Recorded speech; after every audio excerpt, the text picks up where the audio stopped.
So hi guys, today we'll be looking at top-down approach. So let's get on. So what does TDA mean?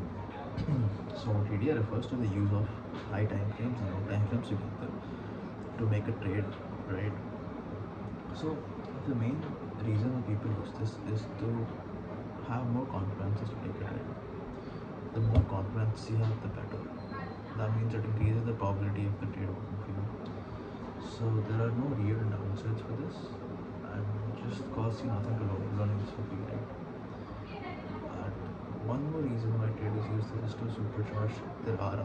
So specifically for this, your stop is smaller and your target is bigger. So your RR is huge, humongous. And it also boosts your low time flip setups.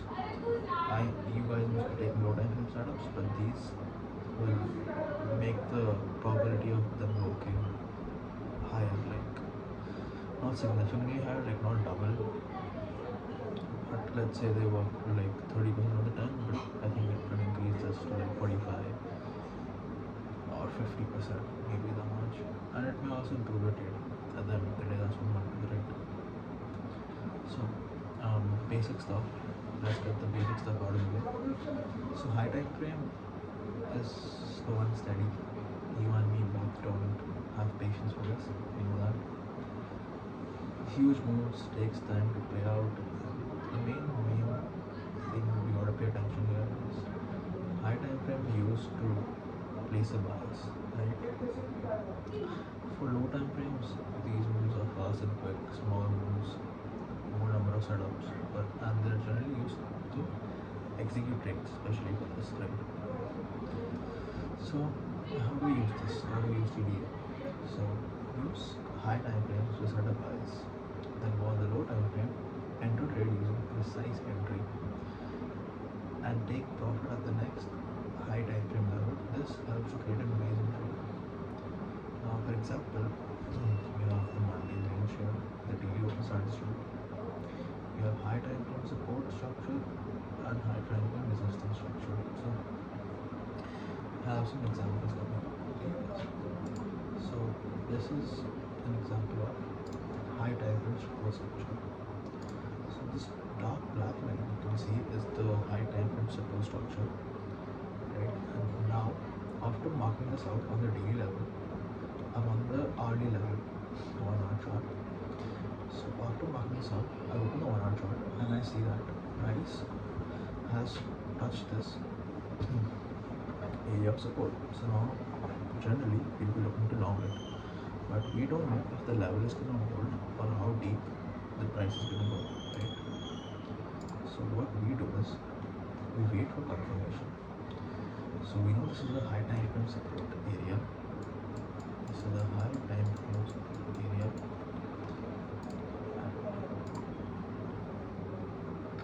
So now what we do is we look at structure and we take into consideration that okay, we have a bias for longs. So where do we get long? So then you mark out the first area that comes up as a swing before price touch this level. The first level that comes up as a swing before price touch this level is this right here, right? Because price went up a little here and then so generally we mark out this level like in the box right here. Then when price comes up after touching this level here and retest this, it should be a rounded retest, Then you want to get an hold here, put your stop either here or here.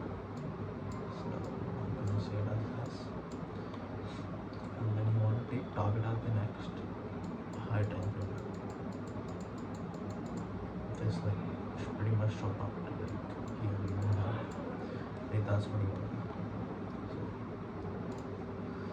next, this is the inverse of that. This is a high time frame resistance structure is what we're going to look at right now.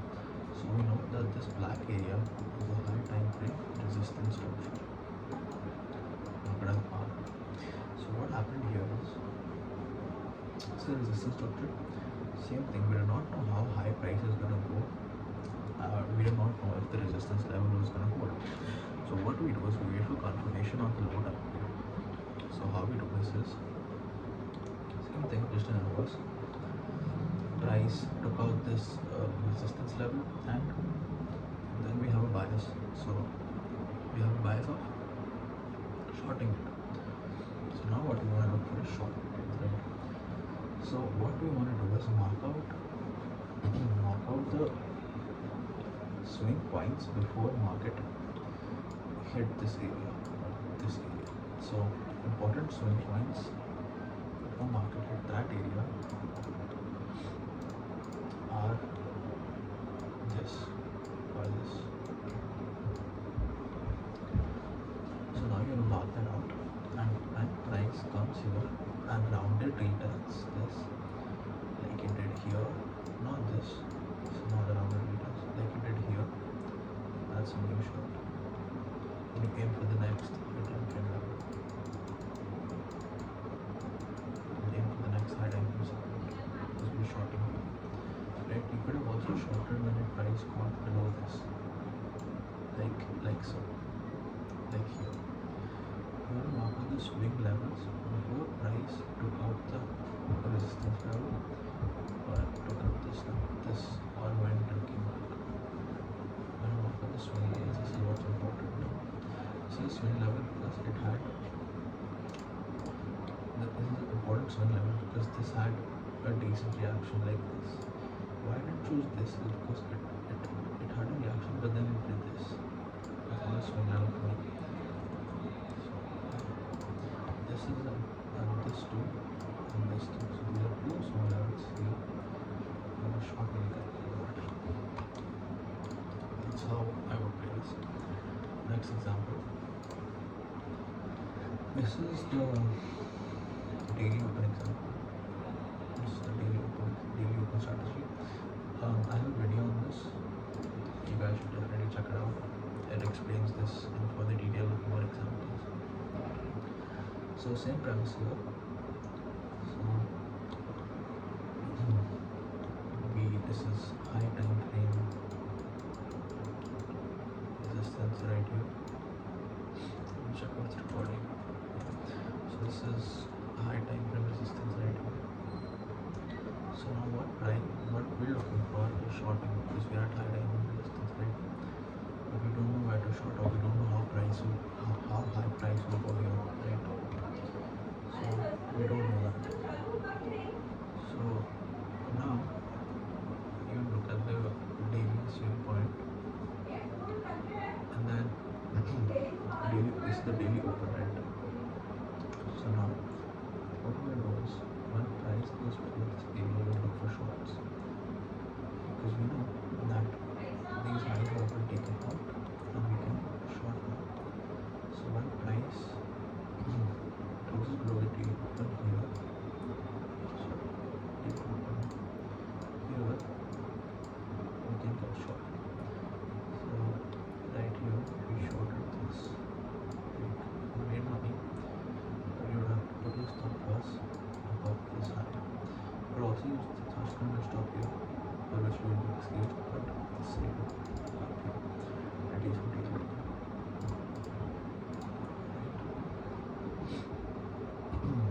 And we could have also shorted maybe here around a retest, or if you want to do a shorter deviation in the daily open, could have done something here.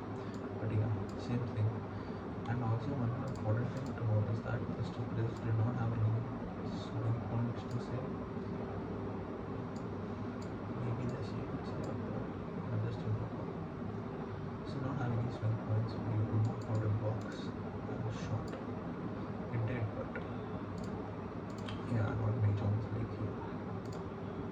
It's pretty obvious this is not. This is a decent zone, but not that much. This is a good one. But definitely faked you out going. So low time frame setups, one thing you guys have to note down is that you might have to enter again with the trades because it's noisy, it's very lot of chops and stuff.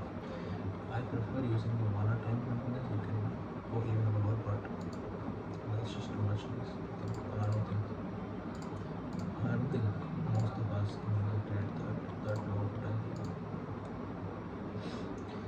this is for the weekly Monday's high-low strategy.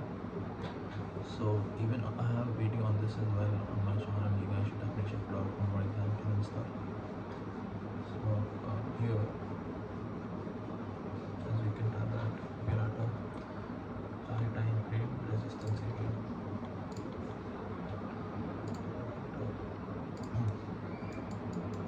High time frame resistance area. So this is Monday's high. This is Monday's low.